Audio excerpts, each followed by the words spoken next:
Want help to grow your business? Download Bryn, the world's first business advisor in your pocket. To find out more, visit bryn.ai or search the App Store today. Hi, I'm Dale Beaumont and welcome to Secrets Exposed. This is a show that takes you up close and personal with world-leading business experts. And our topic for this interview is how to do business with and in the Middle East. That coming up in just a moment.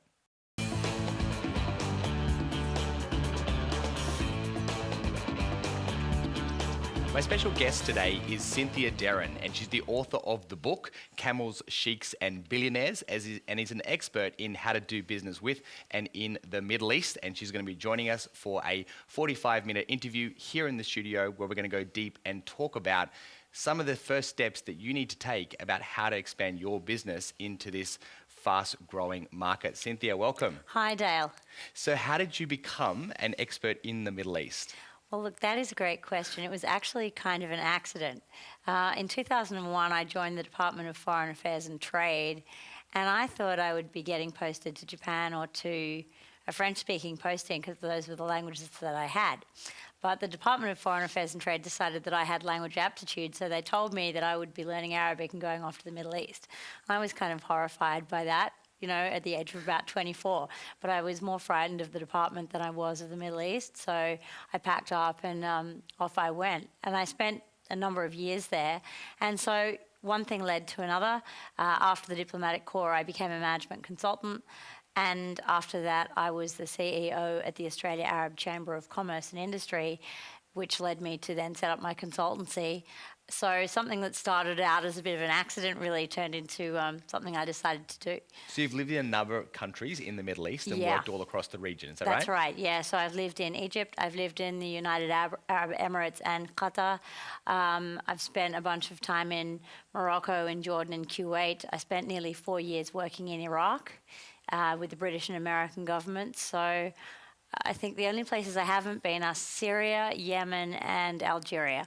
Okay, now when we talk about the region, I even surprised myself when I did a Google search. There's around 350 million people that really live in the Middle East. And it's quite a broad region, isn't it? Do you want to just explain to us the geography and the market size? Yeah, that's right. So, I mean, if you were to look at a map of the world, the Middle East really runs from Oman down in the bottom right-hand corner to Morocco up in the top left-hand corner. So, I mean, it's a pretty big swathe of territory across the middle of the earth. And when we talk about the MENA region, the Middle East and North Africa, we're really talking about all of the Arab countries.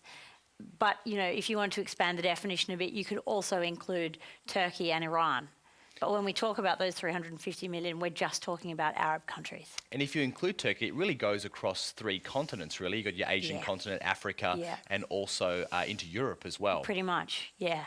Okay, so, and I hear that that's also, they're growing and expanding, and I think in your book you talk about how it's on its way to 400 million people right now. Yeah, look, it should be, you know, according to predictions by the World Bank and the UN, there should be around 392 million people in the region by 2050. Again, that doesn't include Iran, which has another 80 million or so, and Turkey, which is also, you know, up in the high tens of millions.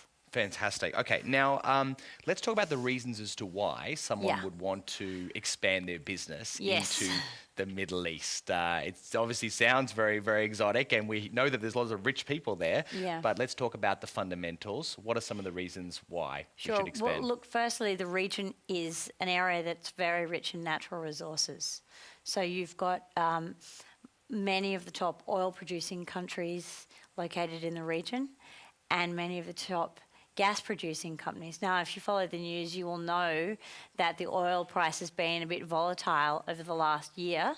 And so, you know, that's raised questions around, well, what's going to happen to growth in the market? But look, essentially, it's a place of where there are lots of natural resources are located there, and that means long-term economic stability and funds coming out of the ground. Okay, so we've got the rich in resources. The other thing is around economic growth as well. It's another factor you talk about in your book. Do you want to expand on that? Sure. So you look at economic growth in the region, and it's been pretty solid for a long time. So throughout the GFC, we saw growth rates plummeting around the world. And I think, throughout the GFC, growth in the States was around 1.1%. Growth in the UK was around 1.7%. Growth in Australia was around 1.7%. Growth in the Middle East was up around 4 or 5% over that period. And you had some countries like Qatar growing really, really rapidly.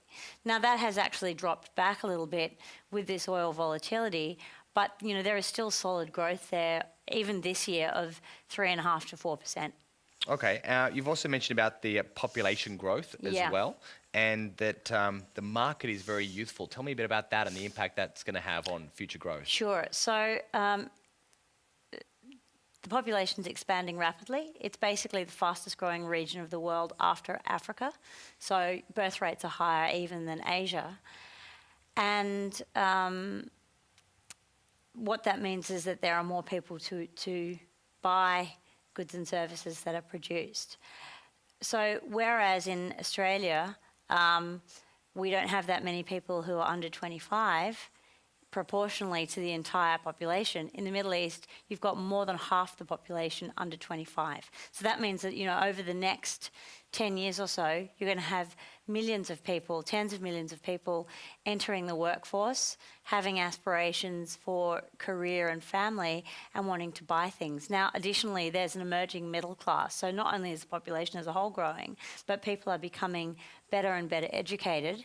And that obviously changes their tastes, and it drives patterns of consumptions. So, your average 20-year-old in Riyadh or in Dubai or in Cairo is going to want the same smartphone or designer handbag or flashy car as your average 20-year-old in the States or London or Sydney. So they're becoming a very big consumers in that market. Absolutely, yeah. Okay. And people like to spend money on high-quality stuff. Yes. Now, we've also mentioned as well liberalisation and diversification.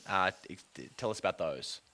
Okay, so the Middle East has a reputation as being somewhere that is quite difficult to do business because it's a bunch of what we know as emerging markets. The good news is that a lot of countries in the Middle East are actually pursuing fairly aggressive liberalisation programs and diversification programs. And that means a couple of things. So with liberalisation, they're trying to bring their commercial laws and regulations into harmony with global standards. Great example of that is Saudi Arabia. So Saudi Arabia joined the WTO, the World Trade Organization, in 2005. And they went from being somewhere right down the end of the list of countries that it was easy to do business with, I think around 164 on the World Bank's chart, up to number 10.